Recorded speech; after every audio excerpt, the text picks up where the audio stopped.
The dust devil danced across Main Street like a drunken prospector, carrying with it the stench of horse manure and broken dreams. Dustwater, Texas, wasn't much to look at in the summer of 1873, just another speck on the map where the railroad hadn't bothered to stop. The sun beat down mercilessly on weathered storefronts, their paint peeling like sunburned skin.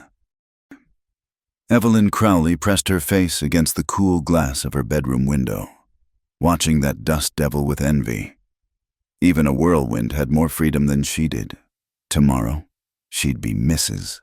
Bartholomew Fitzgerald, wife to a man 30 years her senior who smelled of pipe tobacco and greed. Her father had arranged it all, trading her future for water rights and cattle contracts. "Miss Evelyn." Martha called from the hallway. "Your father wants you downstairs. Mr. Fitzgerald has arrived for dinner." Evelyn's stomach churned. She smoothed down her blue cotton dress, the one her mother had made before the fever took her, and steeled herself for another evening of pretending. Pretending she didn't mind Bartholomew's wandering hands. Pretending she believed marriage was her highest calling. Pretending her heart wasn't screaming to run. Downstairs, the dining room reeked of false prosperity.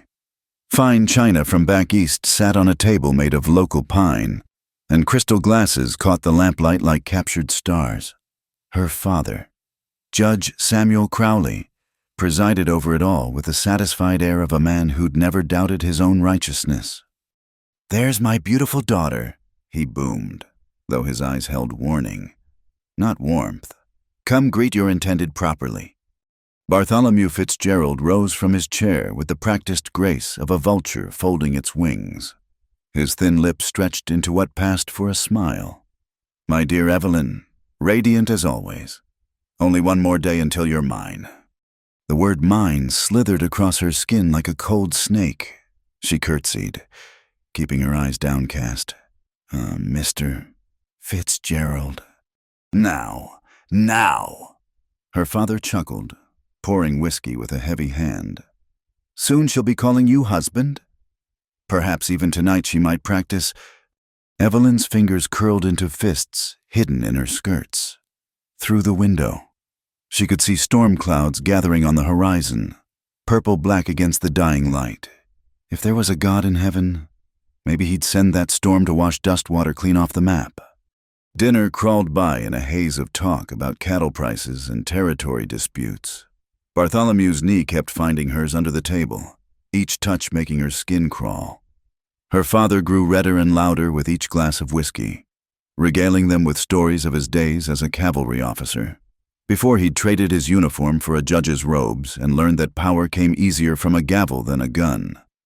"Evelyn's mother, God rest her soul, came from good Eastern stock," Samuel was saying. "Knew her place. Never gave me a moment's trouble.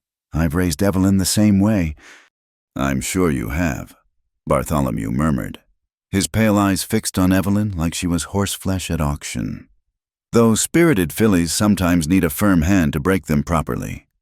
The words hit her like a slap, before she could stop herself. Evelyn stood abruptly, her chair scraping against the floor.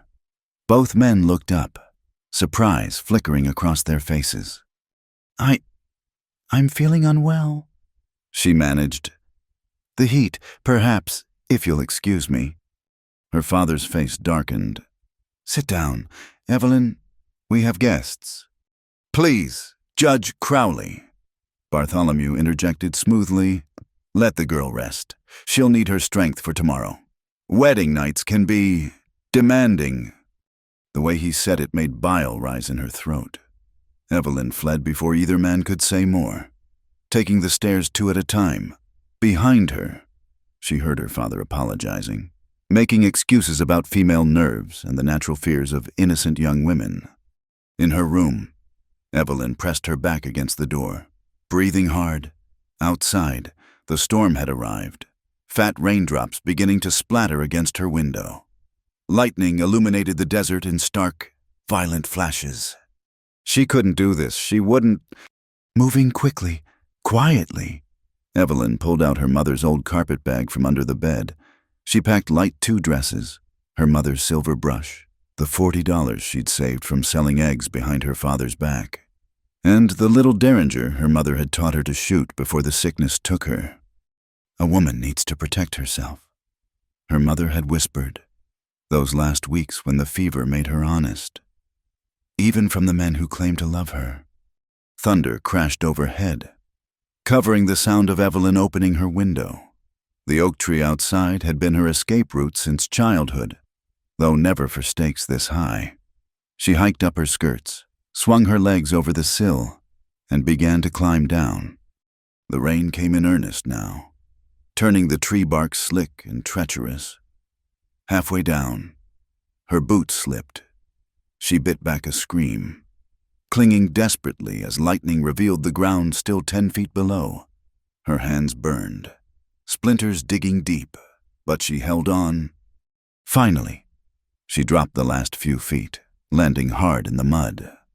Her ankle twisted, sending sharp pain up her leg, but she forced herself to move. The stable was just across the yard. If she could get to Buttercup, her mare, she could make it to the next town before anyone realized she was gone.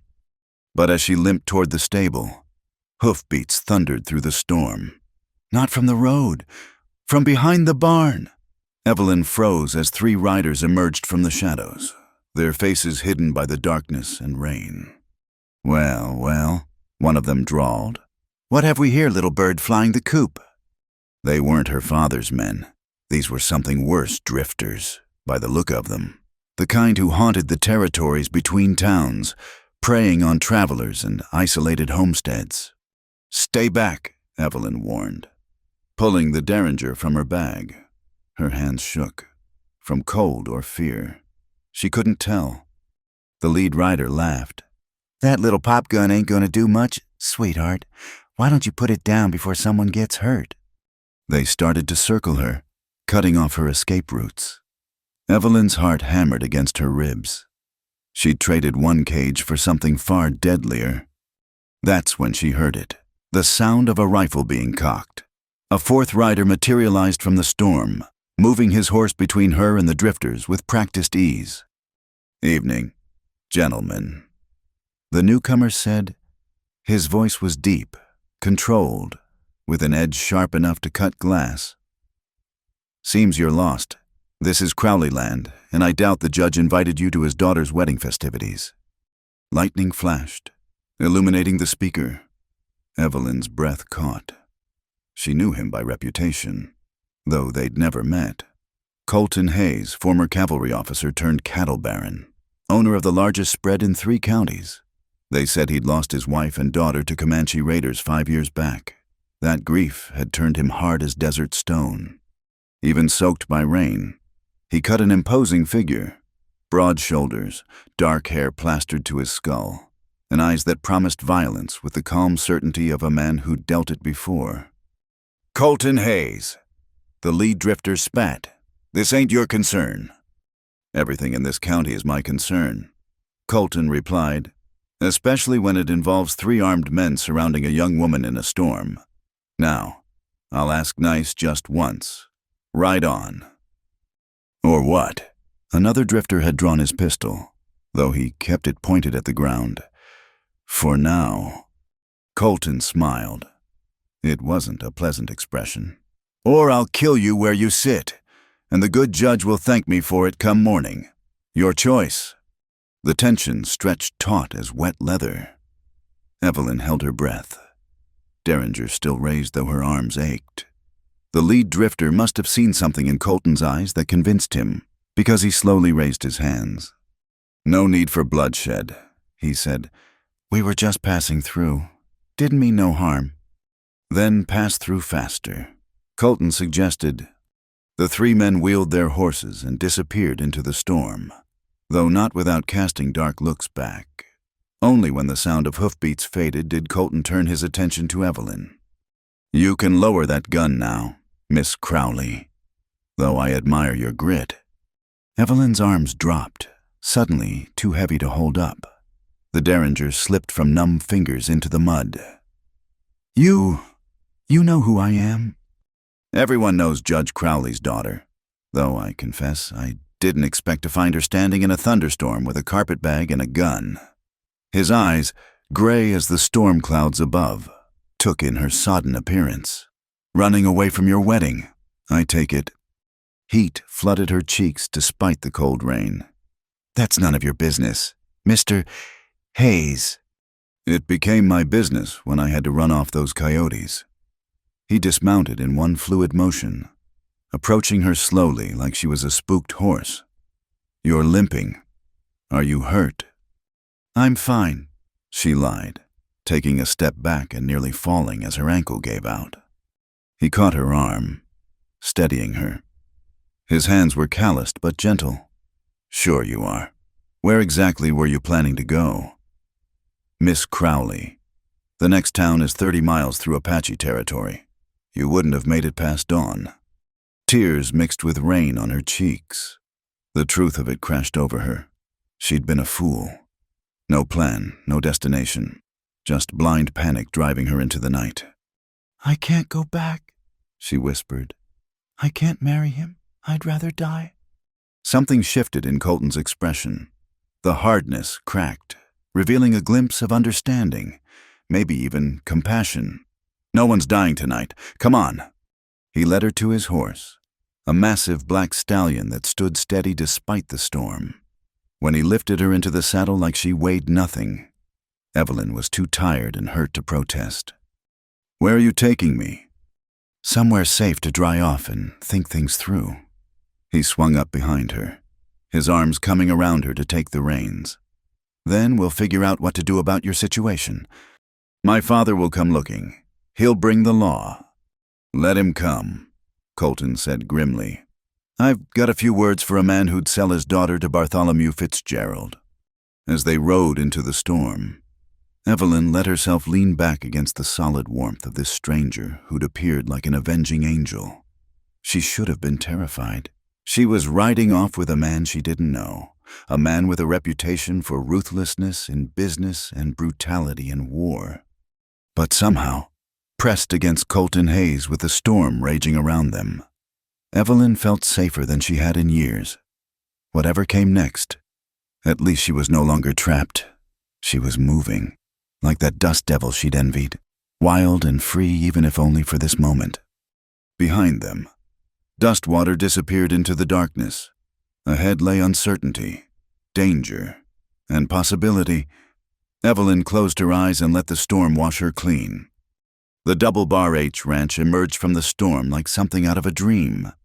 Through sheets of rain, Evelyn glimpsed sprawling buildings, corrals that seemed to stretch forever, and a main house that put her father's pretensions to shame. This wasn't just prosperity. This was empire. Colton guided his stallion into the barn, where the sudden absence of rain felt like stepping into another world. The space was warm, filled with the comforting smells of hay and leather. A grizzled man appeared from the shadows, lantern in hand. Boss, he said, eyeing Evelyn with surprise. Wasn't expecting you back in this weather. Neither was I, Samuel. Colton dismounted, then helped Evelyn down. Her ankle buckled immediately, and he caught her again. Get Doc Hartley if he's sober. We've got an injured guest. Doc's been dry for a week now, Samuel replied, still staring. I'll fetch him right quick. As the old man hurried off, Colton turned to Evelyn. Can you walk if you lean on me? Pride wanted her to say yes, but practicality won. I don't think so. Without hesitation, he swept her into his arms. Evelyn gasped, her hands instinctively clutching his shoulders. No man had ever held her like this, not since she was a child in her father's arms, back when he'd still been capable of gentleness. The house isn't far, Colton said, as if carrying rain-soaked women was perfectly ordinary. The house was magnificent in its simplicity. Heavy wooden beams, native rugs on polished floors, and a fireplace big enough to roast a whole steer. But what caught Evelyn's eye was the oil painting above the mantel, a woman with laughing eyes and a little girl with Colton's dark hair. He followed her gaze as he set her gently on the leather sofa. My wife, Margaret, my daughter. Rose. His voice was carefully neutral. They've been gone 5 years now.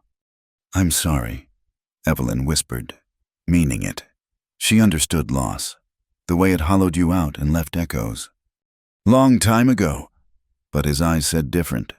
He knelt by her injured foot. Let me see that ankle. I couldn't. It's not proper. That almost earned a smile. Miss Crowley, you're sitting in my parlor, soaking wet, after running away from your wedding. I think we've moved past proper. He had a point. Evelyn reluctantly extended her foot, with surprising gentleness. He unlaced her boot and eased it off. She bit her lip against the pain. Sprained, not broken, he diagnosed. Doc Hartley will wrap it properly. He stood, seeming suddenly unsure. You need dry clothes. Margaret's things are... I kept them. You're about her size. Before Evelyn could respond, a woman bustled in, round-faced and motherly, with steel-gray hair pinned severely back. Lord have mercy, what's this Colton Hayes? You didn't tell me we had company. Evelyn, this is Mrs. Morrison, my housekeeper, Mrs. Morrison. Miss Crowley needs dry clothes and a hot bath. Mrs. Morrison's eyes widened in recognition, but she recovered quickly. Of course. Come along, dear. Let's get you sorted before you catch your death. An hour later, Evelyn sat by the fire wearing a simple green dress that smelled faintly of lavender and sadness. Her ankle was properly wrapped, the pain dulled by a splash of whiskey in her tea. Mrs. Morrison's prescription. The storm still raged outside, but in here, with firelight dancing on the walls, she felt cocooned from the world. Colton sat across from her. Having changed into dry clothes himself, he'd been quiet since Doc Hartley left, just watching the flames like they held answers to questions he couldn't voice. Why did you help me? Evelyn finally asked. He considered the question, rolling a glass of whiskey between his palms. Maybe because I know what it's like to be trapped. Different kind of cage, but still a cage. You're the richest man in 3 counties. You can do whatever you want. Can I? His laugh was bitter. Can I bring them back? Can I make the guilt stop? Can I sleep one night without seeing... He stopped, jaw tightening. Evelyn leaned forward. It wasn't your fault. Everyone knows the Comanche raid. Everyone knows nothing. The words came out sharp, but his anger wasn't directed at her. I was supposed to be here. Margaret begged me not to go to Fort Worth, said she had a bad feeling, but I had a cattle deal. Thought it was more important than a woman's intuition. The fire crackled between them. Outside, thunder rolled across the rangeland like God clearing his throat. My mother died when I was 15. Evelyn offered quietly. Fever took her. Before she went, she told me to be strong, to never let them break me. But every day since, I feel like I'm betraying her by being weak. Running from a forced marriage isn't weak. It's the bravest thing I've seen in years. Their eyes met across the flickering light. Something passed between them. Understanding, maybe, or recognition. 2 damaged souls seeing their reflection in unfamiliar eyes. A loud pounding at the door shattered the moment. Mrs. Morrison appeared, looking flustered. Mr. Hayes, there's riders at the gate. Judge Crowley and a posse. They're demanding to search the property. Colton stood slowly, deliberately. Are they now? Evelyn's heart sank. I should go. I've brought you nothing but trouble. You stay right where you are. He moved to a cabinet, pulled out a gun belt, and strapped it on with practiced ease. Mrs. Morrison, take Miss Crowley upstairs, the blue guest room. Colton. He turned to her, and his expression was fierce. I said stay. I don't abandon people under my protection. Mrs. Morrison helped Evelyn up the stairs, her ankle making each step agony. From the bedroom window, they could see torches approaching through the rain, at least a dozen men. Don't you worry. Mrs. Morrison said firmly. Mr. Colton's face down worse than your father, though I suspect that's exactly what frightens you. It was true.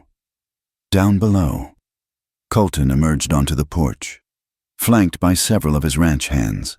Even from here, Evelyn could see the tension in his shoulders, the readiness for violence. Her father's voice carried on the wind. Hayes, I know you have her return my daughter immediately, and I might not press charges. Evening, Judge. Colton replied calmly. Rough night for a social call. Don't play games with me. Hayes, she was seen riding with you. Was she interesting? Though I wonder why a loving father would have his daughter out in such weather. Most folks keep their treasures safe at home. Bartholomew Fitzgerald pushed forward, his thin face twisted with rage. She's my property, Hayes. We have a contract. Last I checked, the Emancipation Proclamation covered all forms of human bondage. Fitzgerald, or did you miss that news? Evelyn pressed her face to the glass, hardly breathing. Below, hands were drifting toward gun butts. I'll get the sheriff, her father threatened. I'll have you arrested for kidnapping. You do that, Colton said easily. I'm sure Sheriff Dixon will be interested to hear how your daughter came to be wandering the range at night, injured and terrified. Maybe we can discuss why she was so desperate to escape that she risked Apache territory alone. How dare you? Or maybe, Colton continued, voice dropping dangerous low. We could discuss your arrangement with Fitzgerald, the water rights you're trading her for, the debts you're clearing. Might make interesting reading in the newspaper. Silence fell, broken only by the rain drumming on the roof. Finally, Judge Crowley spoke through gritted teeth. This isn't over, Hayes? No, it's not, Colton agreed. But tonight it is. Get off my land, all of you, now! For a moment, violence trembled in the air like heat lightning. Then Fitzgerald grabbed the judge's arm, whispering urgently, slowly, reluctantly. The posse turned and rode back into the storm. Evelyn sagged against the window frame. Mrs. Morrison patted her shoulder. There now. Told you he'd handle it. But when Colton came back inside, his face was grim. He found them in the upstairs hallway. They'll be back, he said simply. With legal papers. Probably. Your father's nothing if not persistent. I'll leave tonight, Evelyn said. I won't let you risk. With that ankle, you wouldn't make it 5 miles. He ran a hand through his still damp hair. Besides, where would you go? She had no answer. No family except her father, no friends who'd dare cross him, no money beyond the $40 in her bag. Stay, Colton said quietly. At least until you heal. We'll figure out the rest. Why? The word came out broken. Why do you care what happens to me? He was quiet so long she thought he wouldn't answer. Then, maybe because I couldn't save them. Maybe because I'm tired of watching good people get crushed by men like your father. Or maybe, he looked at her, really looked at her, and something raw flickered in his eyes. Maybe because when I saw you standing in that storm, ready to fight the world with a 2-shot Derringer, I remembered what courage looks like. Evelyn felt tears threaten. No one had ever called her courageous before. The blue room is yours as long as you need it. He continued. Mrs. Morrison will see you have everything you require.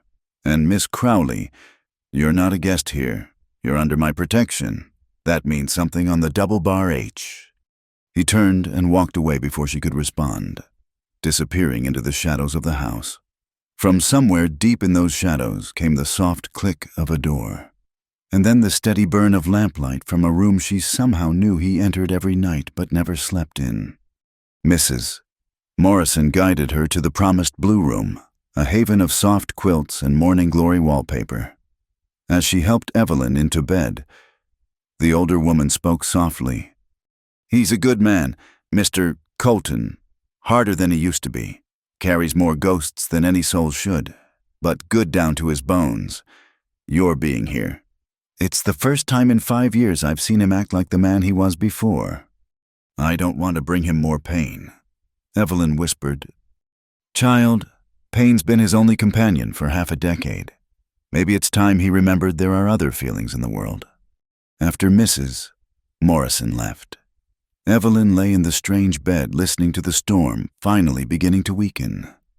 Somewhere in this vast house, Colton Hayes kept vigil with his ghosts. Tomorrow would bring new battles. Her father wouldn't give up easily, and Bartholomew had too much invested to simply walk away. But tonight, she was safe. Tonight, she was free. And if that freedom came with complicated feelings about a man with gray eyes and gentle hands who wore his grief like armor, well, that was tomorrow's problem too. The last thing she saw before sleep took her was that faint light still burning down the hall, steady as a lighthouse in the storm, guiding lost souls home. 3 weeks passed like pages torn from someone else's story. Evelyn's ankle healed, the purple bruises fading to yellow, then to memory, but she stayed. Each morning she told herself she'd leave tomorrow, find somewhere else to go. Each evening found her on the porch with Colton, watching the sun paint the rangeland gold and crimson.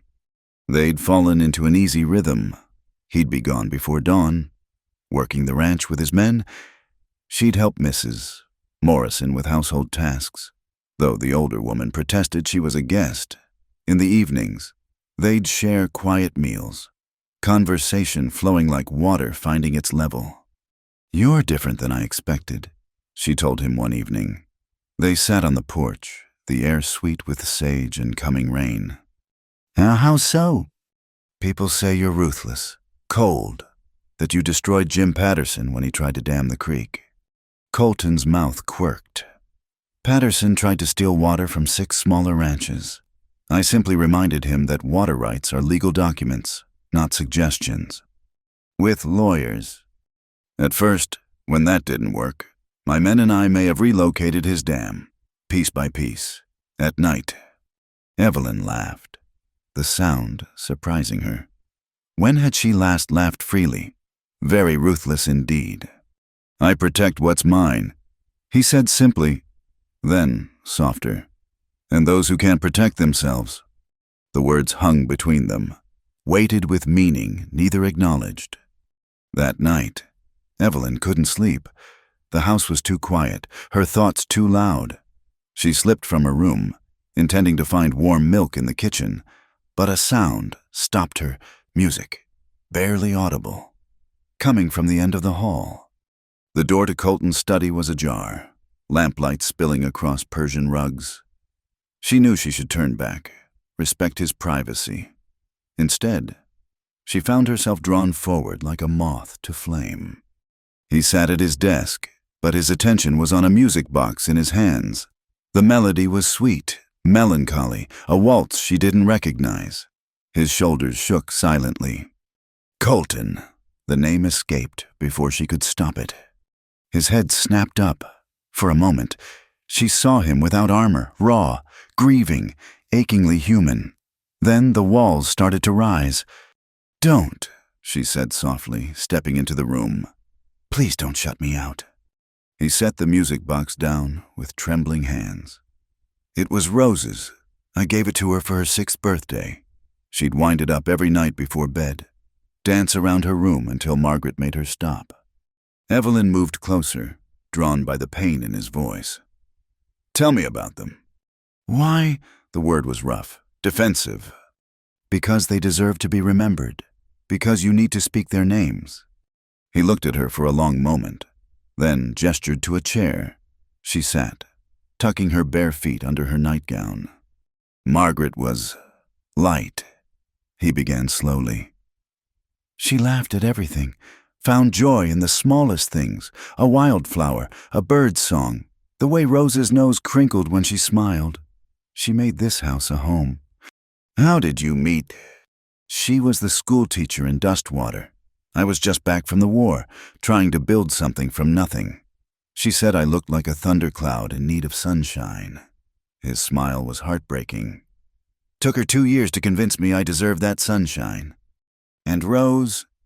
Rose was going to conquer the world, 6 years old and already trying to break horses, much to her mother's horror.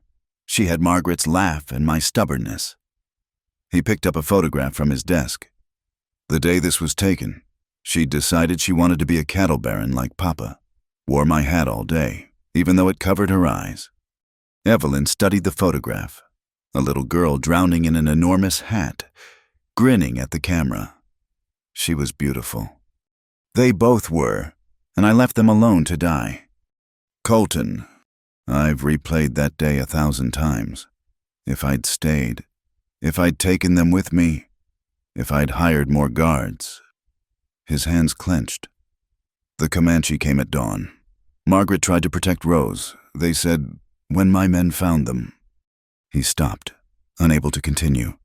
Without thinking, Evelyn reached across the space between them, taking his hand. His fingers closed around hers like a drowning man grasping rope. It wasn't your fault, she whispered. Then whose was it? The question held 5 years of self-torture. The men who did it, only them. You couldn't have known. I should have known. I should have been here. And if you had been, you might have died too. Then who would remember them? Who would keep their memory alive? He looked at their joined hands, seeming surprised to find them there. Is that what I'm doing? Or am I just hiding in this mausoleum I've made? You're surviving, Evelyn said firmly. There's no shame in that. They sat in silence, hands still linked. The music box had wound down, but its last notes seemed to linger in the air. Finally. Colton spoke again. You make me feel things I thought I'd buried with them. Evelyn's heart stuttered. What things? He looked up, meeting her eyes. Dangerous things. Things I have no right to feel. The air between them crackled with sudden tension. Evelyn knew she should pull her hand away, return to her room, pretend this conversation never happened. Instead, she found herself leaning forward. Maybe you have every right, she whispered. Maybe they wouldn't want you to die with them. Evelyn. Her name on his lips was prayer and warning combined. I know, she said quickly. I know all the reasons this is impossible. I'm too young, too complicated, too much trouble. But Colton, when you look at me, when I look at you, he said roughly, I see everything I can't have, everything I don't deserve. You see me, she corrected. Not Judge Crowley's daughter, not Bartholomew's escaped bride, just me. He stood abruptly, releasing her hand. The loss of contact felt like losing warmth in winter. He moved to the window, staring out at the darkness. Your father sent word today. He's filed legal papers. Says I kidnapped you, that you're not of sound mind. Sheriff Dixon has to investigate. Fear sliced through her. What will you do? What I always do. Fight. He turned back to her. But Evelyn, this could get ugly. Your father has connections. Bartholomew has money. They'll drag your name through mud to get what they want. My name's been currency my whole life. At least now it's my choice. He crossed to her in 2 strides, pulling her to her feet. You don't understand. They'll say terrible things. About you, about us, about what goes on here. Let them talk. Evelyn. No. She placed her hands on his chest, feeling his heart race beneath her palms. I've been good my whole life. Obedient. Proper. Where did it get me sold like cattle to a man who makes my skin crawl? So this is rebellion. This is choice, she corrected. My choice. For once in my life, I get to decide. His hands came up to frame her face, thumbs brushing her cheekbones with devastating gentleness. You're so young, so much life ahead of you. I'm old enough to know what I want. And what's that? The question hung between them like morning mist, delicate and profound. Evelyn gathered every ounce of courage she possessed, drew on that wildness that had driven her into the storm. Kiss me, she whispered, her voice trembling but determined. Please, Colton, kiss me like I'm not made of glass, like I'm a woman, not a girl. Kiss me like you want to." He groaned, a sound torn from his very soul. "You don't know what you're asking." "Then show me." For a heartbeat, she thought he'd push her away. Then his control shattered. His mouth found hers with desperate hunger. 5 years of loneliness and guilt and need poured into the connection. Evelyn gasped, her knees buckling at the intensity. He caught her easily, lifting her onto his desk. Papers scattered. The music box chimed once in protest. She didn't care. Her hands tangled in his hair, pulling him closer, trying to tell him without words that this was right, this was choice, this was healing. When they finally broke apart, both breathing hard, Evelyn felt transformed. Her lips tingled, her whole body hummed with awareness. "Evelyn," Colton breathed against her mouth. "We should stop. This isn't... I can't..." "You can," she insisted, pressing soft kisses to his jaw. "You're allowed to live. Colton, you're allowed to feel." He pulled back, searching her face. What he found there made him close his eyes. "You'll be my ruin." "Or your salvation." "There's no saving me, sweetheart." The endearment, probably unconscious, made her heart soar. "Then let's be ruined together." He kissed her again, softer this time, but no less intense. His hands stayed carefully on her waist, but she could feel the restraint it took, the way his body trembled with the effort of holding back. "Not like this," he said finally, resting his forehead against hers. "Not with your father at the gates and the law breathing down our necks. You deserve better than stolen moments in a room full of ghosts." "I don't care about deserving." "I do." He helped her down from the desk, steadying her when her legs wobbled. "If we do this, and God help me, I'm not strong enough to send you away. We do it right, in the light of day, with clear heads and open eyes." Evelyn wanted to protest, but something in his expression stopped her. This mattered to him.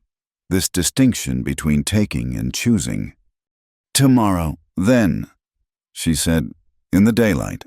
I'll ask you again. And if I say no," she smiled, finding confidence she didn't know she possessed. "You won't, not anymore." He walked her to her door like a proper gentleman, though nothing about the heat in his gaze was proper. At her threshold, he caught her hand, pressed a kiss to her palm. "Evelyn." "Yes." "Thank you for making me remember I'm still alive." She held his gaze steadily. "Tomorrow I'll make you remember why living is worth it." He made a sound that was part laugh, part groan. "You're going to be the death of me, woman." "No," she said seriously. "I'm going to be the life of you." She closed the door on his stunned expression, leaning against it with her heart hammering. Outside, she heard his footsteps pause, then continue down the hall. Not to his study this time, to his bedroom. For the first time in 5 years, the lamp in Colton Hayes' study went dark before midnight, and in her borrowed room, Evelyn Crowley pressed her fingers to her lips and smiled, tasting freedom and feeling it taste like coming home. Dawn came like a promise kept, painting the rangeland in shades of rose and gold. Evelyn stood at her window, watching Colton work with a young stallion in the corral below. In the morning light, he moved with fluid grace, man and horse dancing the ancient steps of trust and dominance. She dressed carefully, not in Margaret's borrowed finery, but in simple riding clothes Mrs. Morrison had found for her. Today felt like a reckoning, and she wanted to meet it as herself. "Morning," she said, approaching the corral fence. Colton looked up, and the heat in his gaze made her knees weak. "Morning. Sleep well?" "No," she admitted. "You?" "First time in 5 years." He led the stallion over, close enough that she could stroke its velvet nose. "Evelyn, about last night?" "In the daylight," she interrupted. "You said we'd talk in the daylight. Well, here we are." He secured the horse and vaulted the fence with easy athleticism. "Walk with me." They headed toward the creek that bordered the property, following a worn path through sage and mesquite. The morning was already warm, promising another scorching day. "I'm 16 years older than you," he said without preamble. "I can count. I'm set in my ways. Damaged. I have more ghosts than a graveyard." I noticed. "Your father will disown you. Society will shun you. You'll be the fallen woman who ran off with the hermit rancher." "Good. Their parties were boring anyway." He stopped walking, frustration clear on his face. "Can you be serious for 1 minute?" "I'm being serious." She faced him squarely. "You're listing obstacles like I haven't thought of them, like I'm some foolish girl who doesn't understand consequences." "Aren't you?" The question stung, but she saw the fear behind it. "No, I'm a woman who's been bought and sold her whole life, finally choosing something for herself. I know exactly what I'm risking." "Do you?" He stepped closer, crowding her space. "Do you know what it means to tie yourself to a man who wakes up screaming, who can't look at a little girl without seeing ghosts, who's forgotten how to be gentle? You were gentle last night." "That took everything I had." "Then I'll teach you to find more." She reached up, cupping his face. "Colton, I'm not asking you to forget them. I'm not trying to replace them. I'm asking you to let me stand beside you while you remember." He caught her wrists, holding her hands against his face like he was drowning. "I don't know how to do this anymore, how to be with someone without fear." "Then we'll learn together, because I'm scared too." She laughed shakily. "Terrified. Actually, I don't know what I'm doing either, but I know what I feel." "What do you feel?" "Like I've been sleepwalking my whole life, and you woke me up. Like I've been holding my breath, and you're teaching me to breathe. Like," she stopped, overwhelmed. "Like I'm finally home." He made a broken sound and pulled her against him, burying his face in her hair. She felt him shake, this strong man who'd faced down bandits and drought and loss, undone by simple words. "I'll ruin you," he whispered. "Then ruin me," she whispered back. "But do it because you want to, not because you think you have to warn me off." He pulled back, studying her face with an intensity that should have frightened her. Instead, she met his gaze steadily, letting him see her determination. "Tonight," he said finally. "After dinner, my room or yours?" The blunt question made her blush, but she didn't flinch. "Yours." "Why?" "Because it's time you made new memories in that space." Something shifted in his expression. Wonder, maybe, or hope. "You're braver than any soldier I ever commanded." "I'm not brave. I'm just tired of being afraid." He kissed her then, under the vast Texas sky, with the meadowlark singing and the creek babbling its ancient song. It was different from last night. Less desperate, more certain. A claiming and a promise combined. The sound of approaching hoofbeats broke them apart. Samuel, the foreman, came riding hard from the direction of town. "Boss," he called, reining up sharp. "We got trouble. Sheriff Dixon's here with papers, and he ain't alone." Colton's expression hardened. "How many?" "Dozen men, including that weasel Fitzgerald. They're at the main gate, demanding entry." "Let them come," Colton said coldly. "But slowly. Give me time to get back." As Samuel rode off, Colton turned to Evelyn. "I need you to stay here, whatever happens." "I'm not hiding," she said firmly. "This is my fight too." "Evelyn?" Would Margaret have hidden? The question stopped him cold. After a moment, he smiled grimly. "No, she'd have loaded a shotgun and stood beside me."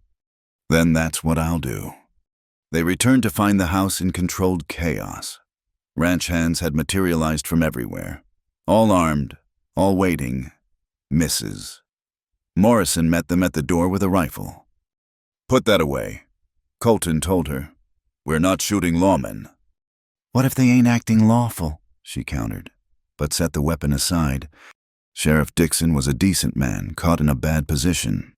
He stood on the porch, hat in hand, looking uncomfortable. Behind him, Evelyn's father stood rigid with fury, while Bartholomew Fitzgerald smiled like a snake. "Colton," the sheriff began, "I got papers here saying you're holding Miss Crowley against her will." "I'm standing right here, Sheriff," Evelyn said, stepping forward. "Do I look held against my will?" "Evelyn," her father's face purpled, "get away from that man immediately. You're coming home." "No, I'm not." "You're not of age. You have no say in this." "Actually," Colton said mildly, "she does. Texas law's quite clear at 16. A woman can choose her own residence if she's not dependent on her guardian for support." "She has no means of support." "She does now." Colton's smile was sharp as a blade. "I've hired Miss Crowley as governess for the local school I'm funding. Room, board, and fair wages, all perfectly legal." Evelyn blinked in surprise. They hadn't discussed this, but she played along. "That's right. I start next week." "This is ridiculous," Bartholomew pushed forward. "She's my fiancée. We have a contract." "A contract signed by her father, not her," Colton pointed out. "And considering she's made her feelings about the arrangement clear, I'd think a gentleman would withdraw his suit." "Gentleman," Bartholomew sneered. "Rich coming from you. Everyone knows what you really want from her." The temperature on the porch seemed to drop 10 degrees. Colton stepped forward, and suddenly he wasn't a rancher but the cavalry officer he'd been trained to kill. "Careful, Fitzgerald. You're on my land, insulting a lady under my protection. That's dangerous territory." "Is it?" Bartholomew's smile was ugly. "How convenient that she's under your protection. Tell me, Hayes, does that protection extend to your bedroom?" And the punch came so fast Evelyn barely saw it. One moment Bartholomew was leering. The next he was on the ground, blood streaming from his nose. "Anyone else want to insult Miss Crowley?" Colton asked conversationally, flexing his hand.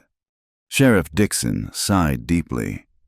"Now why'd you have to go and do that? Now I got to arrest you for assault." "Sim, he assaulted my daughter's honor," Bartholomew sputtered through the blood. "After you insulted it first," the sheriff pointed out. "Judge, you need to control your friend better." "This isn't over," Judge Crowley said coldly. "I'll petition the governor if I have to. She's my daughter." "No," Evelyn said quietly. I haven't been your daughter since the day you decided I was worth less than water rights." Something flickered in her father's eyes. Pain, maybe, or regret, but pride won, as it always did. "You're making a mistake, Evelyn. When he tires of you, when you're ruined and alone, don't come crying to me." "I won't," she promised, "because I'll never be alone, and the only ruin I've known was the life you planned for me." The sheriff cleared his throat. "Well, seeing as Miss Crowley's here of her own free will, and she's got lawful employment, I don't see cause to force her anywhere. Judge, Mr. Fitzgerald, I think it's time we left." "This isn't over," Bartholomew repeated, still holding his bleeding nose. "Yes, it is," Colton said flatly. "Come near her again, and I'll do worse than break your nose. That's not a threat. Fitzgerald, it's a promise." They left in a cloud of dust and wounded pride. As the gates closed behind them, Evelyn felt something inside her close too, the door to her old life, finally and completely shut. "A governess?" she asked Colton. He shrugged. "Town needs a school. You need respectable employment." Seemed logical. "And if I don't want to be respectable?" He pulled her against him, right there in front of his men and God and everyone. "Then be whatever you want. Just be mine." The words sent heat through her entire body. "Tonight," he confirmed. "Unless you've changed your mind." "Never!" The rest of the day passed in a blur. Evelyn helped Mrs. Morrison with dinner, tried to read, walked the garden, but her mind kept returning to what waited after sunset. Part of her was terrified. She knew the basics of what happened between men and women, but knowing and doing were different things. As evening painted the sky purple, she bathed and dressed in a simple white nightgown. Her hands shook as she brushed her hair.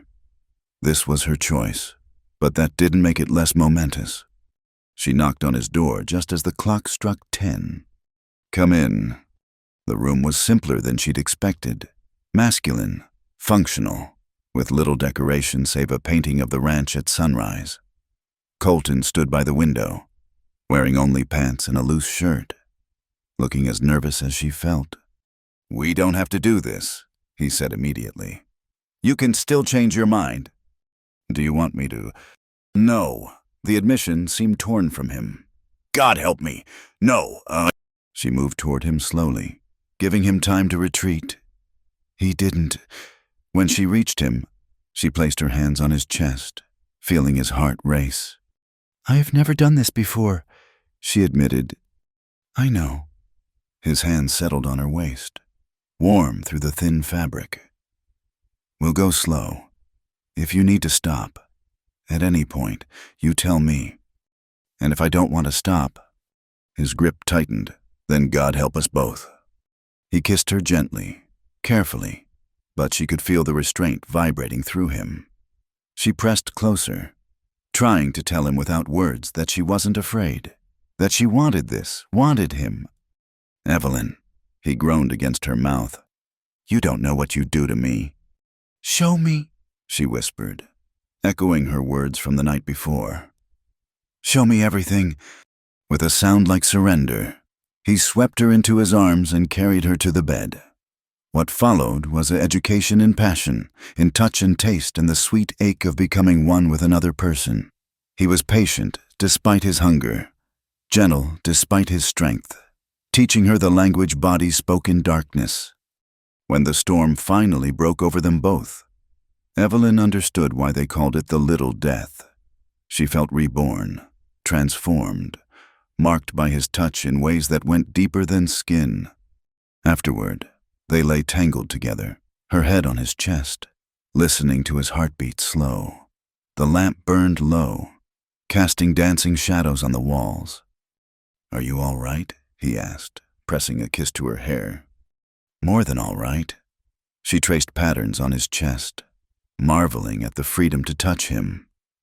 "Though I understand now why they warn young ladies about this." "Why's that?" "Because if we knew how good it could be, we'd never settle for marriages of convenience." His chest rumbled with quiet laughter. "Only if you're with the right person." "Am I the right person?" He tilted her chin up, meeting her eyes. "You're my redemption, Evelyn Crowley, my second chance at life. So yes, you're the right person. The only person." She kissed him softly, tasting truth on his lips. Outside, a wolf howled at the rising moon, wild and free. Inside, two damaged souls found healing in each other's arms, writing a new story on sheets that had known too much loneliness. Tomorrow would bring new challenges. The world would judge them, society would condemn them, and her father would surely strike back. But tonight, in this room where ghosts had finally been laid to rest, none of that mattered. Tonight, she was simply Evelyn, and he was simply Colton. And together they were learning that sometimes the most beautiful things grew from the roughest soil. Love, like the Texas wildflowers, bloomed fierce and bright in the most unlikely places.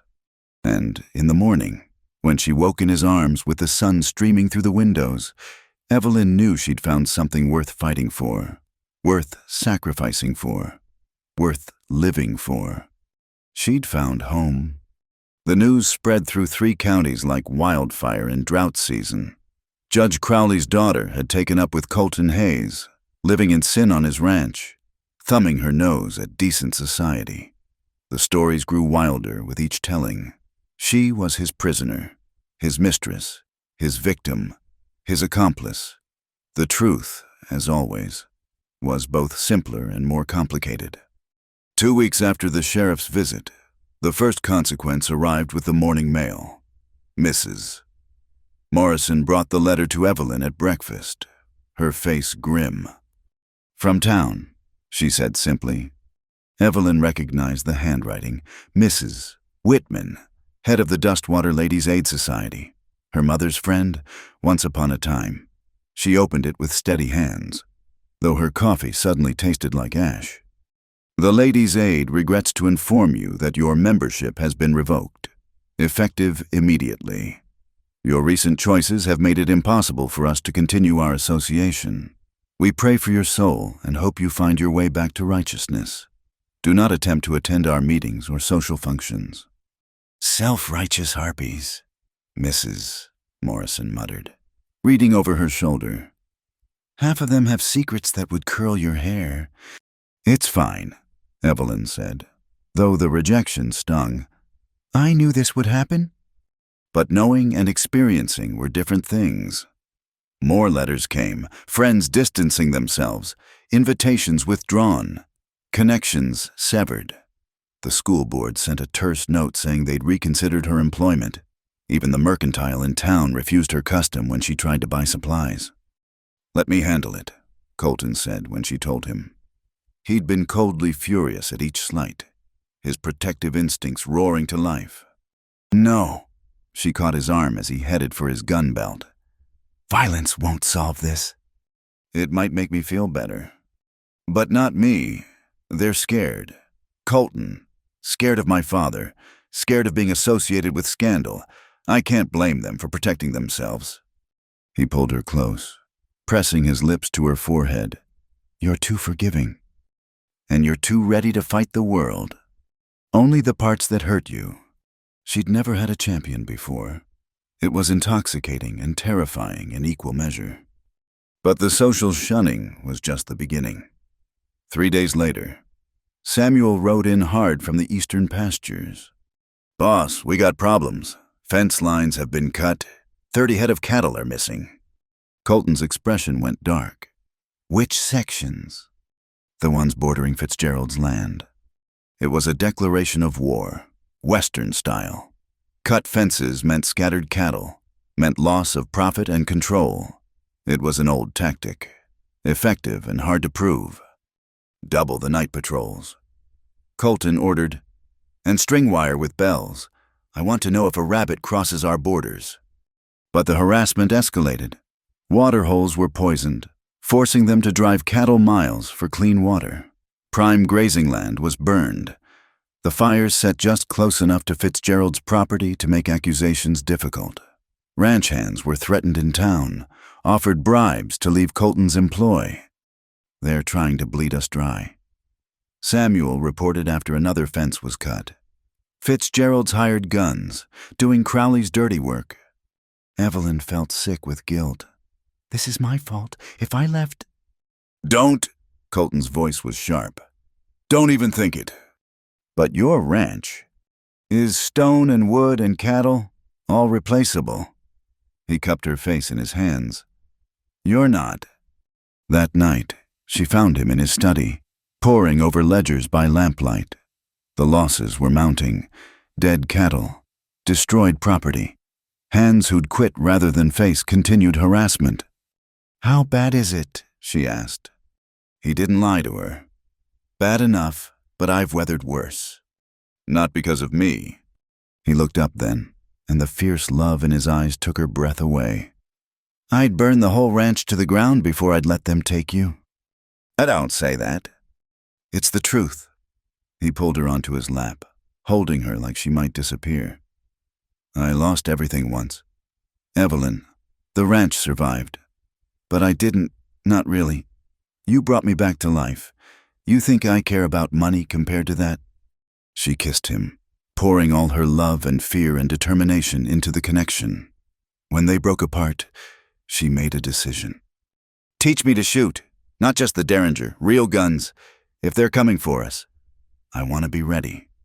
Pride and worry warred on his face. "You sure?" "I'm sure." He taught her over the following days, patient with her mistakes, praise warming her more than the Texas sun. She had good instincts, steady hands, and the motivation of someone with everything to lose. Soon she could hit targets at 50 yards, reload quickly, and handle the Colt .45 he gave her with confidence. "You're a natural," he told her after a particularly good session. "I have a good teacher and good motivation." She checked the cylinder, ensuring it was loaded. "I won't be helpless again." But marksmanship couldn't stop the financial stranglehold tightening around them. The bank in Dustwater, pressured by Judge Crowley, called in a loan early. Suppliers suddenly couldn't fill orders. Buyers backed out of cattle contracts at the last minute. The breaking point came on a sweltering Thursday. Evelyn was helping Mrs. Morrison with laundry when riders appeared on the horizon, not the usual cowboys or drifters. These men rode with purpose, dust clouds announcing their approach like harbingers. "Get inside, Mrs." Morrison ordered. But Evelyn stood her ground. Colton emerged from the barn, Samuel and several hands flanking him. The riders, a dozen strong, were led by a man Evelyn recognized with a chill, Marcus Wade, her father's enforcer, the man who handled problems that required more than legal solutions. "Hayes," Wade called, not bothering to dismount. "Got a message from Judge Crowley." "Deliver it and get off my land." Wade smiled, cold as winter. "He's offering you a deal. One time only. Return his daughter. Pay a compensation fee for the trouble you've caused. And this all ends. Keep her, and things get worse. Much worse." "Here's my counteroffer," Colton said calmly. "You and your men turn around right now, and I don't shoot you for trespassing." Big talk for a man who's hemorrhaging money. Wade's eyes found Evelyn. "How long you think he'll keep you when the ranch goes under? Girl, when he can't pay his men or feed his cattle, you think love fills empty bellies." "Longer than my father kept my mother when she got sick." Evelyn shot back. "At least Colton knows the meaning of loyalty." Wade's face darkened. "Your father's patience is running out. So's Fitzgerald's. They've got plans. Girl, legal ones. A judge can do a lot with the right paperwork. Declare a man unfit, have him committed. Take control of his assets." "Get out," Colton said, and now his hand rested on his gun. "Now." "Think about it. Hayes, how far you willing to go for a piece of—" The gunshot cut him off. Colton's bullet took his hat clean off, sending it spinning into the dust. Wade's horse reared, nearly unseating him. "Next one goes between your eyes," Colton promised. "You've got 10 seconds. They left, but Wade's parting look promised retribution. As the dust settled, Evelyn saw the truth written on the faces around her. This couldn't continue. They were being slowly strangled, and fighting back only tightened the noose. That night, she made her decision. She waited until Colton was asleep, then slipped from their bed, in his study. She penned 2 letters, one to him, one to her father. Her hands shook as she wrote, tears blurring the words. She wouldn't let him lose everything for her.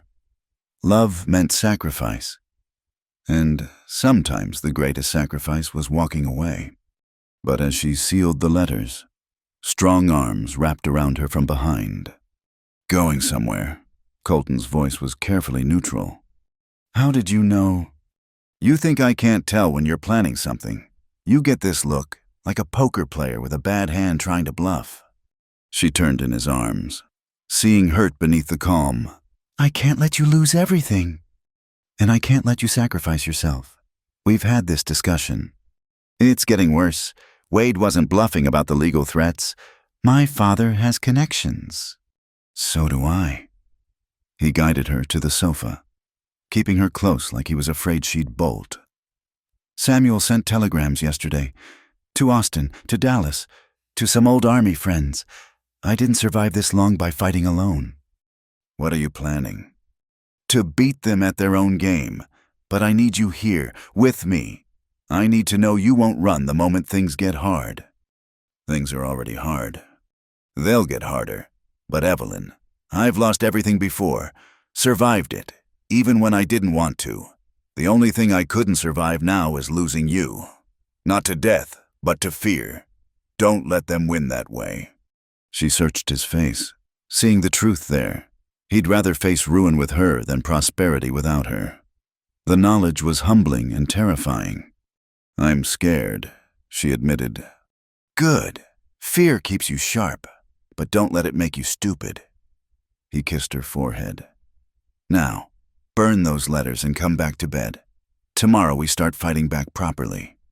"How?" His smile was sharp as a blade. "Your father's not the only one who knows how to use the law as a weapon. And Fitzgerald's got secrets he thinks are buried.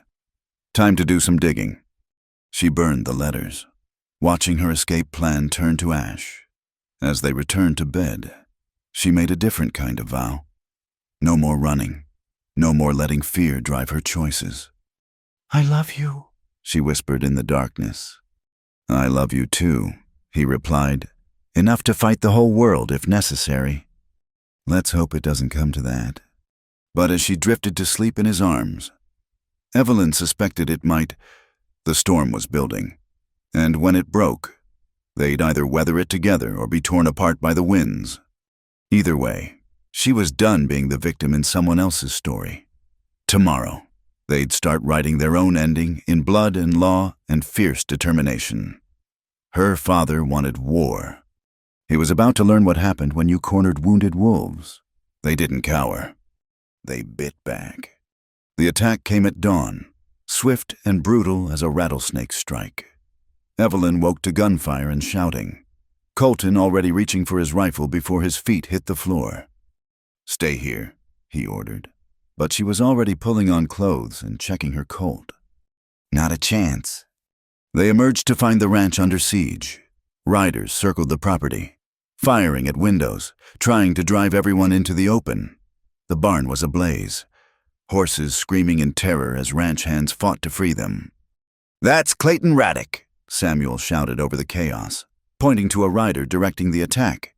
"Fitzgerald's partner." Evelyn's blood ran cold. She knew that name. Raddick owned the rival ranch to the north, a man who'd supposedly been Colton's friend before Margaret's death. The betrayal cut deeper than any stranger's attack.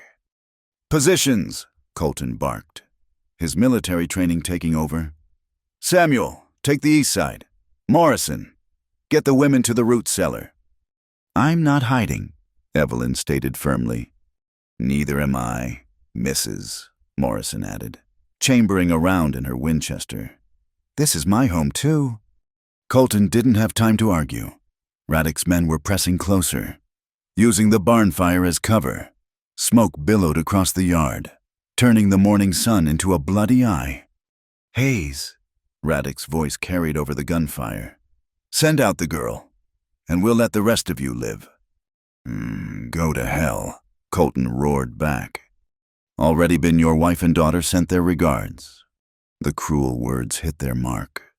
Colton went rigid, and for a moment Evelyn feared he'd charge out in blind rage. She caught his arm, grounding him. "He's baiting you. Don't give him what he wants." His jaw clenched, but he nodded. "Upper windows. We need elevation." They fought their way inside as bullets splintered wood around them. From the second floor, they had better angles, better cover. Evelyn took position at a window, forcing herself to breathe steady as she'd been taught. Her first shot went wide. Her second found its mark, dropping a rider from his horse. The recoil shocked through her arms, but she didn't flinch. This was survival. "Good shot," Colton said grimly, firing his own rifle with deadly precision. The battle raged for what felt like hours, but was probably minutes. Ranch hands fired from windows and doorways, slowly whittling down the attackers' numbers. But they kept coming, and ammunition wouldn't last forever. "Boss!" one of the hands yelled from downstairs. "They're at the back door!" "I've got it," Evelyn said, already moving. "Evelyn, no." But she was gone, flying down the stairs with her Colt drawn. 3 men had breached the kitchen door. "Mrs. Morrison was holding them off with a shotgun, but they were pressing forward. Evelyn didn't hesitate. She fired twice, catching one man in the shoulder. Spinning him around, the second shot took another in the leg. Misses. Morrison's shotgun finished the job, the blast deafening in the enclosed space. The third man lunged at Evelyn. She tried to bring her gun up, but he was too close, too fast. They crashed into the wall, wrestling for the weapon. His breath stank of whiskey and hate, his hands cruel as they sought her throat. The gunshot was muffled between their bodies. For a moment, neither moved. Then the man staggered back, red spreading across his shirt, and collapsed. Evelyn stood frozen, gun smoking in her hand. She'd shot men from a distance, but this, the light leaving his eyes, the death rattle in his throat, this was different. "You did good, child." "Mrs.," Morrison said gently, pulling her away from the body. "You survived. That's all that matters." Outside, the tide was turning. Several of Radek's men lay still in the dust. Others were pulling back, their assault broken against the ranch's defenses. But as they retreated, Radek himself appeared, standing in his stirrups like some demon preacher. "This isn't over. Hayes, you hear me? The judge wants his daughter back, and what the judge wants, he gets." A rifle cracked from the upper window. Radek's hat flew off, and he wheeled his horse, fleeing with his remaining men. In the sudden silence, the crackling barn fire sounded like thunder. "Everyone alive?" Colton's voice cut through the smoke. Answers came back, wounded, but no one dead. A miracle, given the ferocity of the attack. Evelyn found Colton in the yard, directing efforts to save what they could from the burning barn. His shirt was torn, a graze bleeding on his arm, but he was whole, alive. "You disobeyed," he said when he saw her. "I did. You could have been killed. So could you." He pulled her hard against him, not caring who saw. "Don't ever scare me like that again." "Don't ask me to hide while you fight." They held each other amid the chaos, smoke and sunrise painting everything in shades of war. Around them, the ranch hands worked to contain the damage. But Evelyn could see the truth in their faces. This was just the beginning. "We need to end this," she said against his chest. "Before someone dies." "Agreed. But how your father has the law. Fitzgerald has money, and now we know Radek's with them too. Then we use what we have." She pulled back, meeting his eyes. "You said Fitzgerald has secrets. What kind?" A slow smile spread across Colton's face. "The kind that could ruin him, but getting proof?" "Leave that to me." "Evelyn, I know Fitzgerald, know his habits, his weaknesses. My father made sure I studied my intended very carefully." Her smile was sharp as glass. "Time to use those lessons against them." That afternoon, while the ranch recovered from the attack, they made plans. Sheriff Dixon had arrived to investigate, but with no witnesses willing to identify the attackers. His hands were tied. He pulled Colton aside before leaving. "This is getting out of hand," the lawman said quietly. "The judge is pushing hard, making threats about calling in federal marshals, claiming you're holding his daughter against her will." "She's free to leave any time," Colton replied. "You and I both know it's not that simple." Dixon glanced at Evelyn, who was helping tend wounded ranch hands. "That's a brave woman you've got there, but brave doesn't stop bullets." "What are you suggesting, Sheriff?" "I'm suggesting you find a way to end this before I'm forced to choose between the law and what's right. Because, Hayes, much as I respect you, I took an oath." The warning was clear. Time was running out. That night, Evelyn outlined her plan. It was dangerous, required her to return to town, to face the people who'd shunned her. But it was their best chance. "Fitzgerald keeps records of everything," she explained. "He's paranoid about his business dealings. When he was courting me, he'd bring ledgers to dinner, reviewing them between courses. He owns a private safe at the bank." You think he's stupid enough to keep evidence of illegal dealings there? Not stupid, arrogant. He believes he's untouchable, protected by my father and his money. That makes him careless. Colton paced the study like a caged wolf. It's too dangerous. If they catch you, they won't. She caught his hands, stilling him. I know the bank president's wife. Despite the shunning, she owes me. I helped her daughter escape a bad situation once, kept it quiet. She'll help. And if she doesn't, then we try something else. But Colton, we can't just react anymore. We need to attack, hit them where they're vulnerable. He studied her face, seeing the determination there. When did you become so ruthless? The day they tried to sell me like cattle. I just hit it better then. 2 days later, Evelyn rode into Dustwater dressed in her finest clothes. Margaret's clothes, altered to fit. She held her head high as whispers followed her down Main Street. Let them talk. She had work to do. The bank president's wife, Mrs. Adelaide Summers, received her in private after much persuasion. The woman looked nervous, glancing repeatedly at the door. I shouldn't be speaking with you, Adelaide whispered. But you are. Evelyn replied calmly. Because you know I'm right. Because you remember what I did for Catherine. Adelaide's daughter had been compromised by a traveling salesman, pregnant and desperate. Evelyn had arranged for her to stay with distant cousins until the baby was born and adopted, saving the girl's reputation. It was a debt that couldn't be publicly acknowledged, but couldn't be forgotten either. What do you need? Adelaide asked finally. Access to the bank? Tonight, just for an hour. Impossible if Richard found out. He won't. He has his poker game tonight. Doesn't he, same as every Tuesday? You have keys. Adelaide paled. You're asking me to betray my husband's trust. I'm asking you to prevent bloodshed. My father and Fitzgerald won't stop until someone's dead. Help me find what I need, and this ends peacefully. The struggle played across Adelaide's face. Fear versus conscience. Social position versus moral debt. Finally, she nodded. God help me. Midnight, back door, come alone.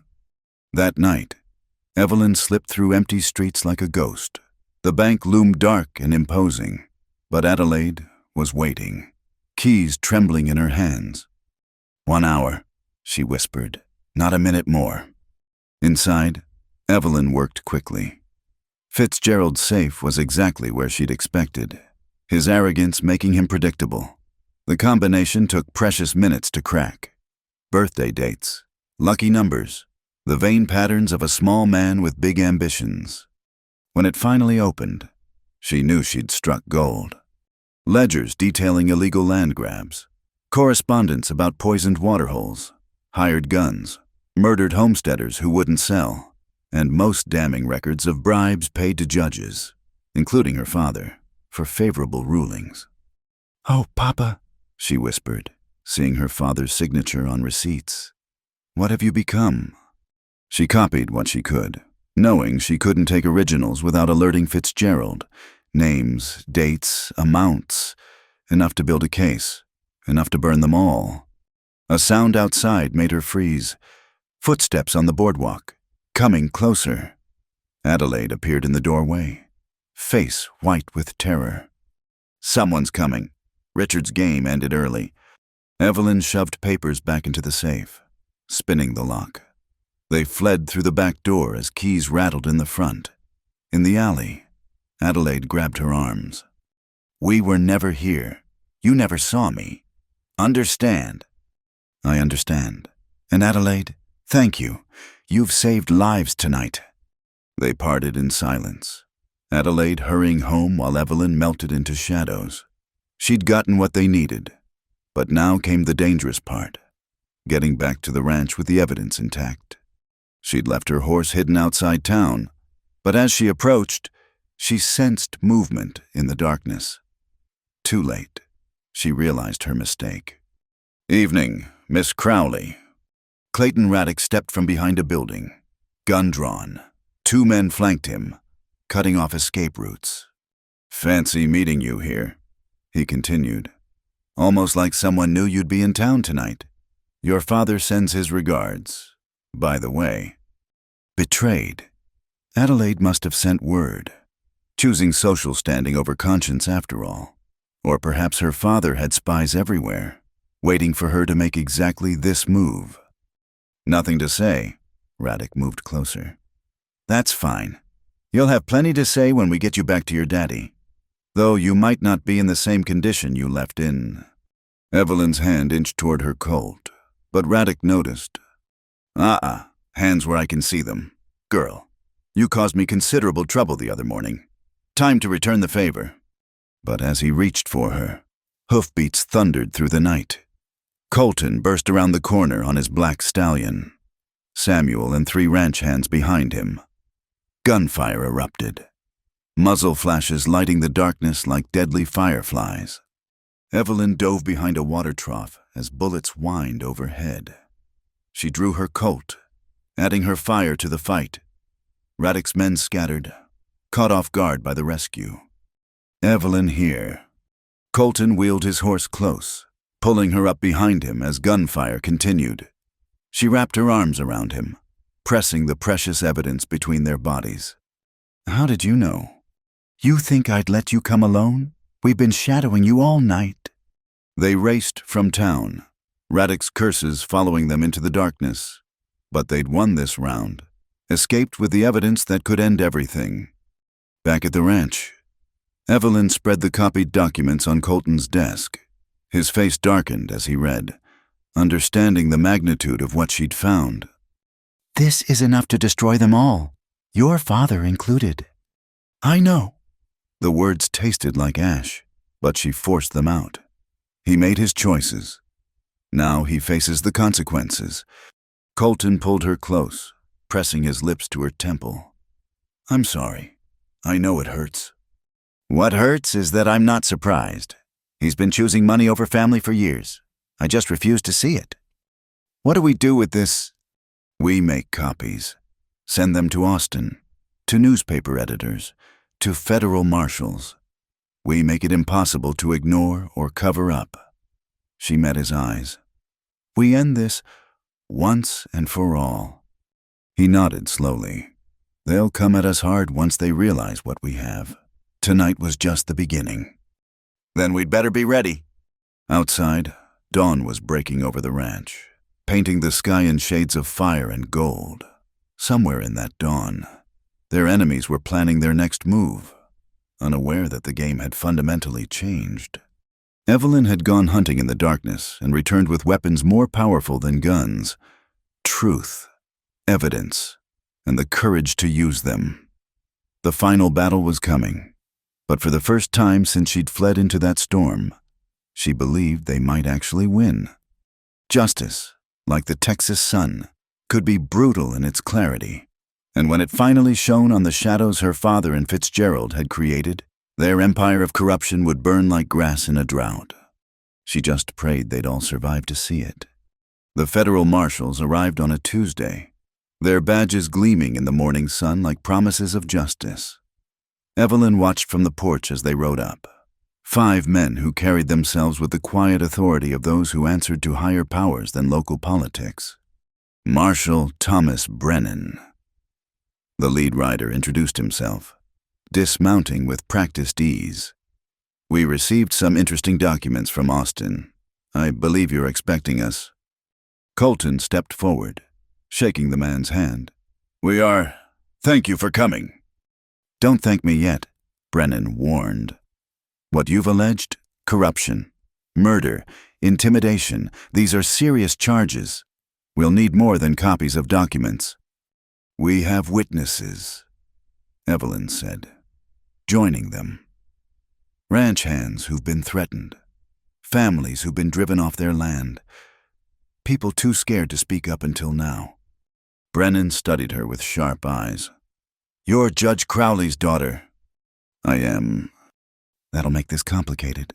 A daughter testifying against her father? My father made his choices, Evelyn said firmly. I've made mine. The marshal nodded slowly. All right then, let's get started. What followed were 3 days of intensive investigation. The marshals interviewed everyone: ranch hands, townspeople, even some of Fitzgerald's own men who'd grown uneasy with their employer's methods. The evidence mounted like thunderclouds on the horizon. But their enemies weren't idle. On the second night, riders approached the ranch again. This time, though, they faced not just cowboys but federal lawmen. The riders turned back without firing a shot. But the message was clear. The stakes had risen. "They're getting desperate," Marshal Brennan observed over dinner.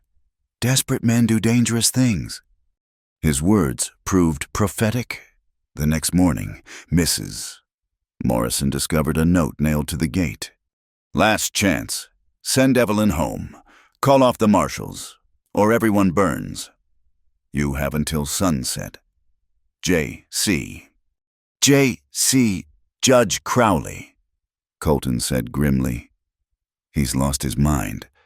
Or he knows he's cornered," Evelyn replied. "A cornered animal is the most dangerous kind." They prepared for siege. But what came instead was a messenger. Sheriff Dixon, looking haggard and bearing a white flag. "I'm here unofficially," he said, refusing to dismount. "The judge wants to meet, just him and Evelyn. Public place, the church. He says he wants to make a deal." "Absolutely not," Colton said immediately. But Evelyn touched his arm. "I'll go." "Evelyn." "He's my father, Colton, whatever he's become. I need to face him, to understand why." She turned to the sheriff. "1 hour, the church. Marshal Brennan comes with me."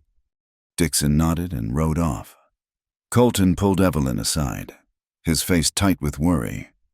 "This is a trap." "Maybe. Or maybe it's a broken man finally realizing what he's lost." She cupped his face. "I need to do this, to close this chapter properly." An hour later, Evelyn entered the small church where her mother was buried. Her father sat in the front pew, looking older than she'd ever seen him. Marshal Brennan took position by the door, hand near his weapon. "Evelyn," her father's voice was hoarse. "You look, well." "No thanks to you." He flinched. "I suppose I deserve that." "You deserve prison. Papa, you took bribes. You let innocent people suffer. You tried to sell me like property." "I was trying to secure your future." "You were trying to secure water rights." The words exploded from her. "Tell me, what was my price? How many acres was I worth?" Judge Crowley's shoulders sagged. "Your mother would be ashamed of me." "Yes, she would." They sat in silence, years of unspoken truths hanging between them like dust motes in the colored light from stained glass windows. Finally, her father spoke. "I started with good intentions.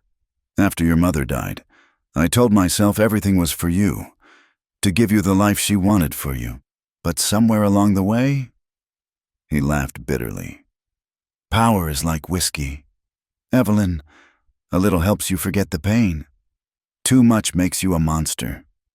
It doesn't have to end badly. Papa, cooperate with the marshals. Tell the truth. Maybe they'll show mercy." "Mercy." He looked at her with hollow eyes. "Fitzgerald won't allow that. Neither will Raddick.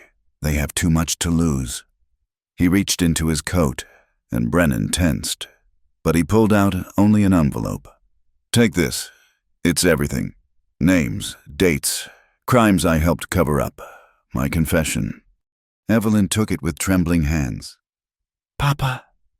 "I won't go to prison, Evelyn. I'm too old, too proud. But I won't let them hurt you anymore either." He stood, suddenly looking ancient. "Tell Hayes. Tell him to take care of you. Tell him I'm sorry I couldn't be the father you deserved." "Papa, what are you—" "Goodbye, my daughter. Be happy." He walked out before she could stop him. Marshal Brennan looked at her questioningly, but she shook her head, clutching the envelope. Something in her father's tone, his finality. They returned to the ranch to find it in chaos. Riders had been spotted massing at Fitzgerald's property. Raddick's men were moving south. It looked like war. They're going to attack together, Samuel reported. Tonight, probably. Try to wipe us out before we can use the evidence. Let them come, Colton said coldly. We have federal marshals now. They attack. They're attacking the government. But Evelyn felt dread crawling up her spine. Her father's goodbye, the massing forces, something was wrong. As sunset approached, painting the sky blood red, a lone rider approached under a white flag. It was one of her father's clerks, young Timothy Morrison. His face was white as paper. "Miss Evelyn?" he gasped. "The judge. He's at the courthouse. He's got gunpowder. Says he's going to burn it all. The records, the evidence, himself. Says it's the only way to protect you from the others."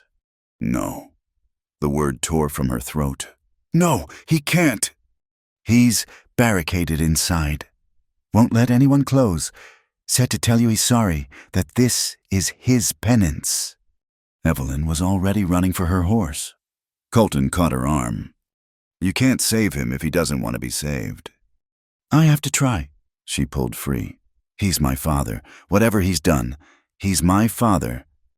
"Then we go together." He turned to the marshals. "Hold the ranch. We'll handle this." They rode hard for town, Evelyn's heart hammering with each hoofbeat. The courthouse came into view, windows glowing orange. Smoke was already beginning to pour from the upper floors. "Papa!" Evelyn leaped from her horse, running toward the building. "Papa, please!" Judge Crowley appeared at a window, silhouetted against flames. "Stay back, Evelyn, it's too late." "It's never too late, come down. We'll face this together." "I've faced enough." His voice carried over the crackling flames. "This is my choice, my last judgment. Let me do one thing right." The fire was spreading fast, too fast. Fitzgerald and Raddick must have planned this. If they couldn't have the evidence, they'd destroy it all, including the judge who could testify against them. "The back door," Colton said urgently. "If we can break through." An explosion rocked the building. The gunpowder. Her father had set it off. Windows shattered outward. Flames roaring through the openings like dragons breathing fury. "Papa!" Evelyn screamed. But Colton pulled her back as burning timber crashed where she'd been standing. Through the smoke and flame, she saw him one last time, her father, standing amid the inferno he'd created, papers burning around him like falling stars. His lips moved, and though she couldn't hear over the roar, she read the words, "I'm sorry." Then the roof collapsed, and Judge Samuel Crowley was gone. Evelyn fell to her knees in the street, sobs tearing from her throat. Colton knelt beside her, pulling her against him as she wept for the father she'd lost long before the flames took him. Around them, townspeople formed bucket brigades, fighting to keep the fire from spreading. But the courthouse was gone, and with it, decades of records, including much of the evidence against Fitzgerald and Raddick. "Miss Crowley." Marshal Brennan appeared through the smoke. "I'm sorry for your loss, but we need to move. Fitzgerald's men are coming." Indeed, riders were approaching from the west, 20 or more, armed and ready for war. But something else was happening too. Townspeople were emerging from buildings, some carrying guns, others just standing witness. "That's enough," a voice rang out. Mrs. Whitman, of all people, stood on the mercantile steps. "We've had enough of this violence." Other voices joined hers. The banker, the doctor, even some who'd shunned Evelyn. They formed a line between Fitzgerald's men and the smoking ruins. "You want to fight, Doctor?" Hartley called out. "Then fight all of us. We're done being afraid. Judge Crowley's dead. Isn't that enough blood?" Fitzgerald himself pushed to the front of his men, face twisted with rage. "Get out of my way! I want the girl in Hayes." "No." Sheriff Dixon appeared, badge gleaming, rifle steady. "It's over. Bartholomew, the judge is dead. The evidence is ash. Take your blood money and leave, or I'll arrest you myself." "You don't have the authority." "Actually, he does. Marshal Brennan stepped forward.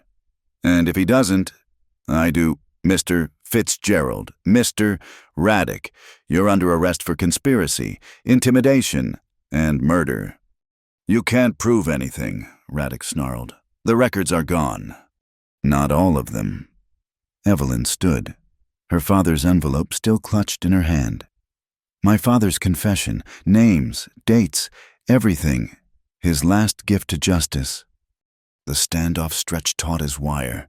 Then, slowly, Fitzgerald's men began lowering their weapons. They were killers, but they weren't stupid. Federal marshals in an armed town were odds even they wouldn't face. "This isn't over," Fitzgerald hissed as the marshals took him into custody.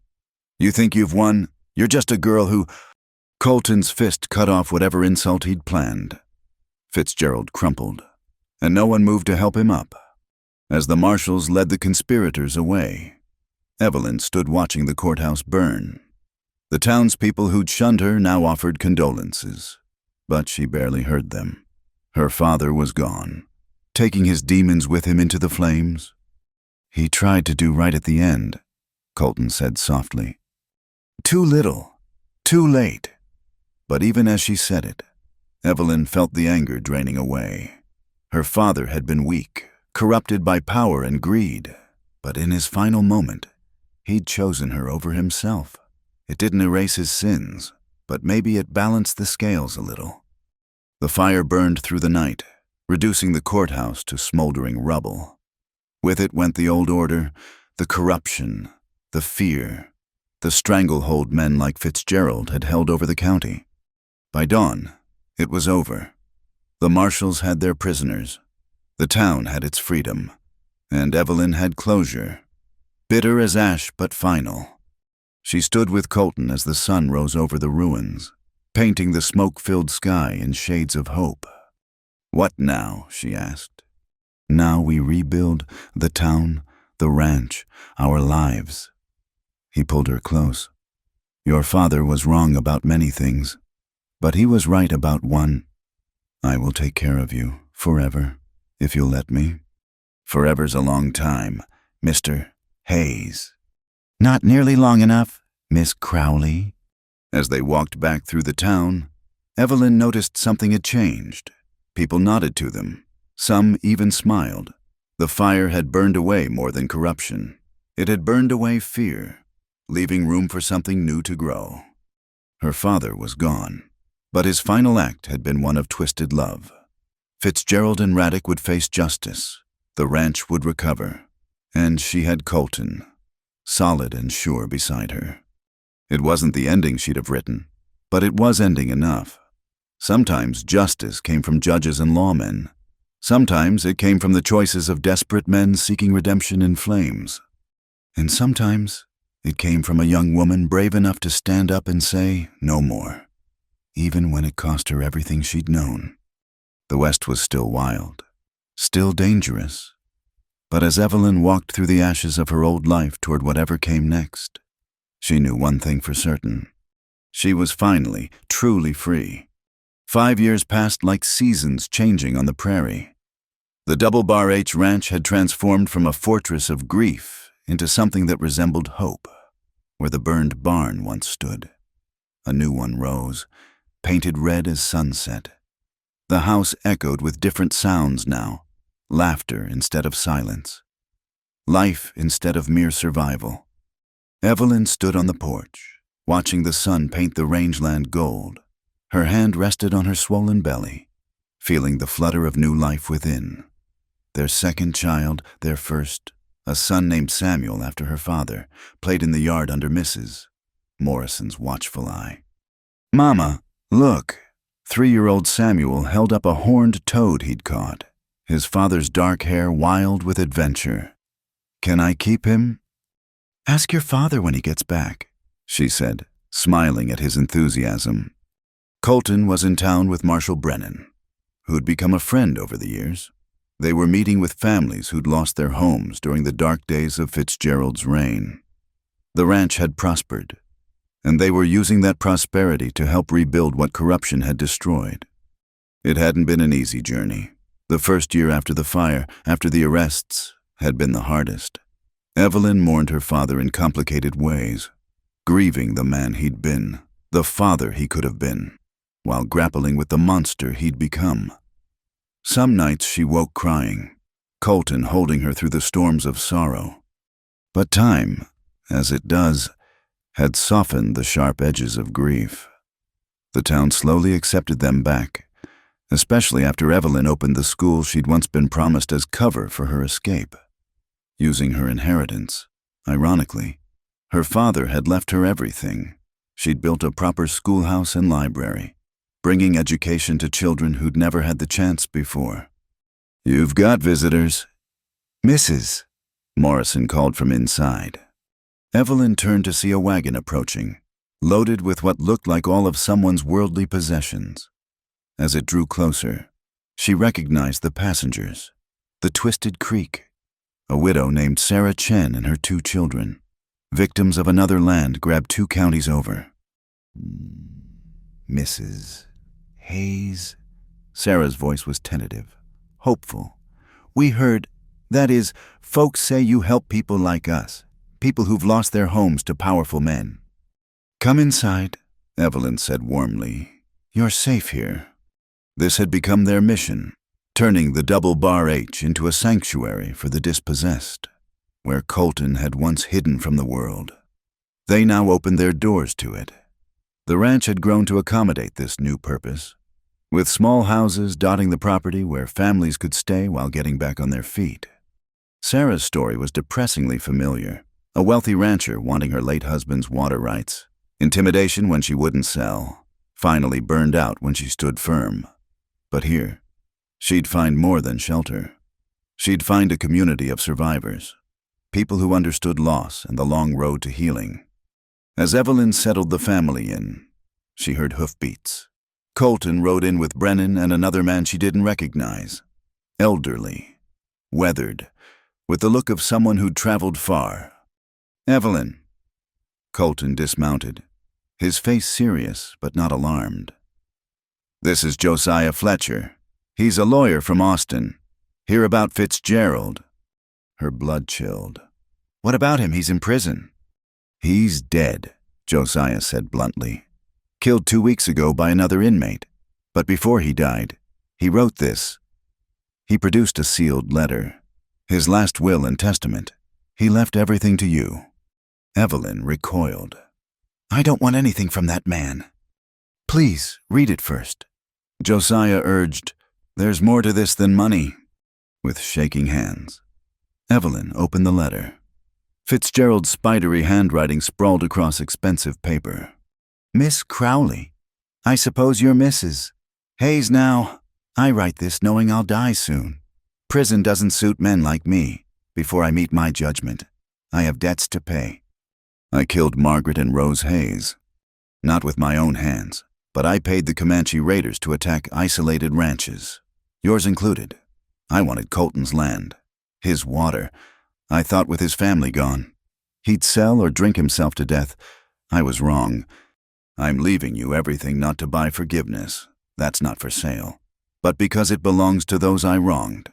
The blood money I accumulated should go to healing, not rot with my corpse. Tell Hayes I'm sorry. Tell him his girls died brave. Margaret shielded Rose until the end. Small comfort.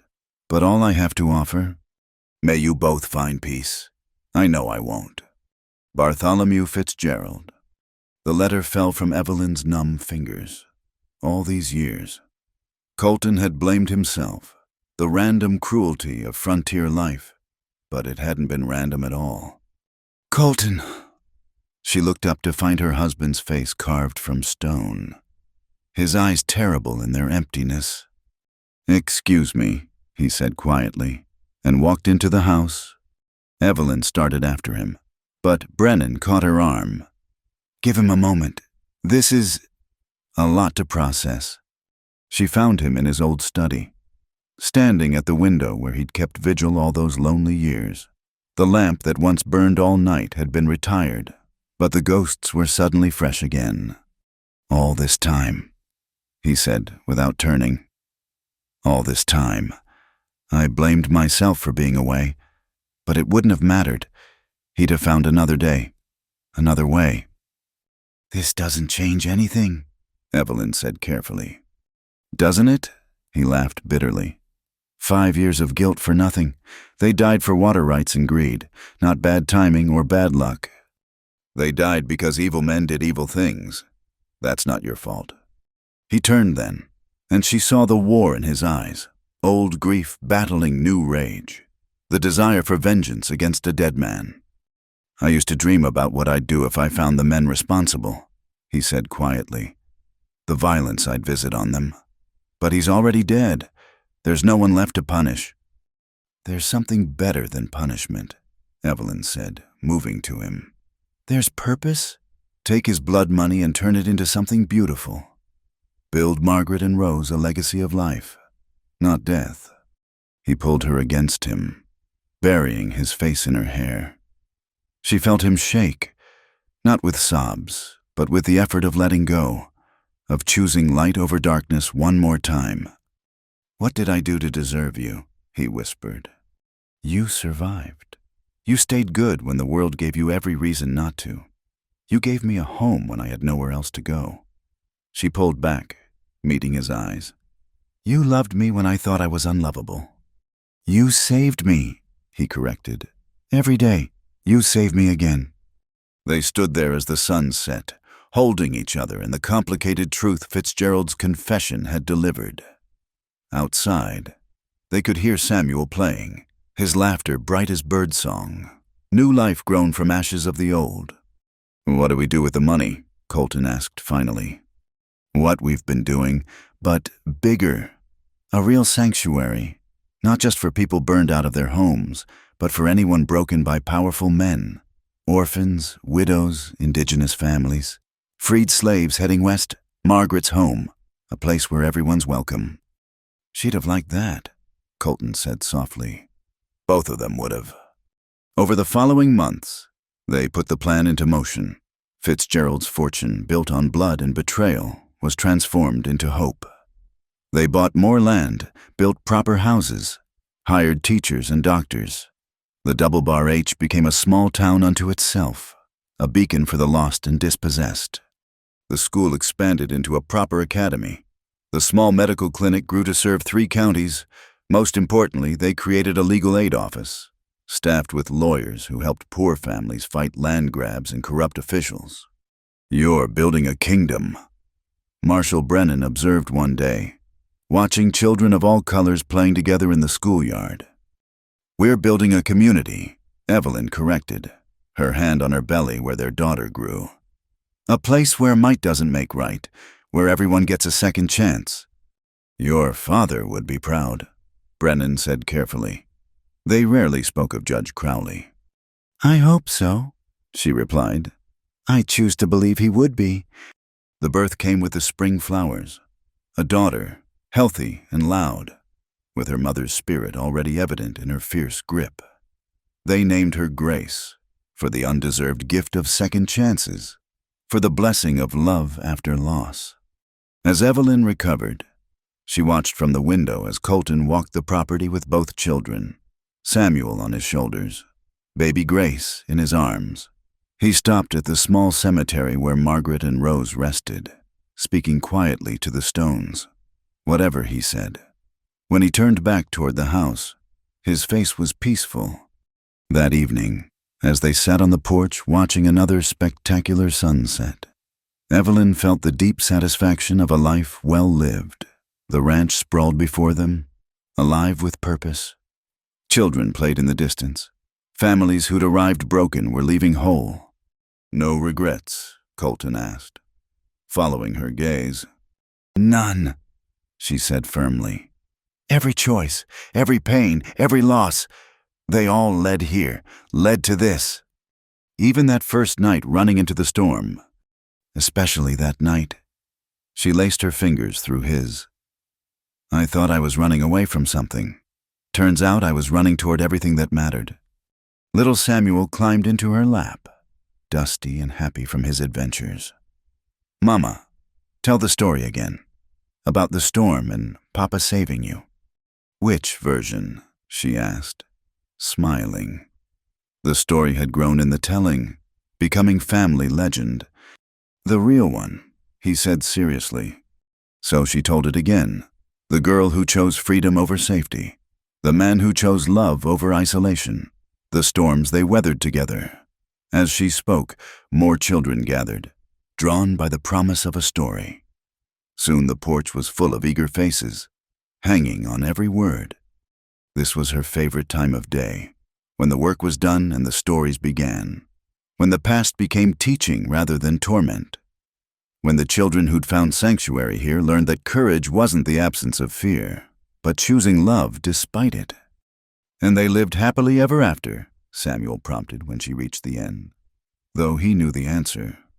"They lived," Evelyn corrected gently, "with purpose and love and the family they chose, which is better than any fairy tale." As the children dispersed for dinner, Colton pulled her close. "You know what I realized today?" "What's that?" "I'm not haunted anymore. For the first time in almost a decade. I'm just alive, present, here."